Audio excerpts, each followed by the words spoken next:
Dostlar, hoş gördük sizleri.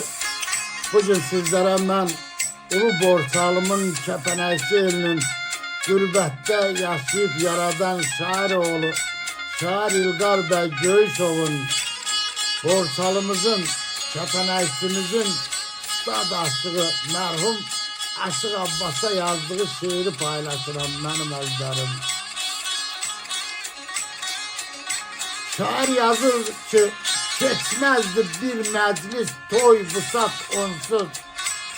Unudulmaz sesi Aşıq Abbas'ın. Elinde hürmeti ebedi sonsuz. Adalet ustası Aşıq Abbas'ın. Sesinin bəmi de zili de güzel. Diller ezberidir, elleri gezer. Hikmetli sözleri meclisler bezer. Yadigardır sazı Aşıq Abbas'ın.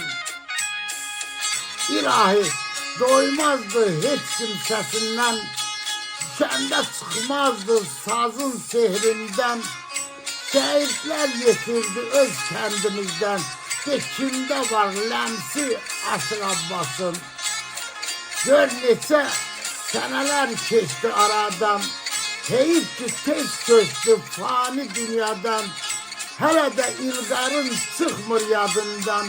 Mansırı havası Aşıq Abbas'ın.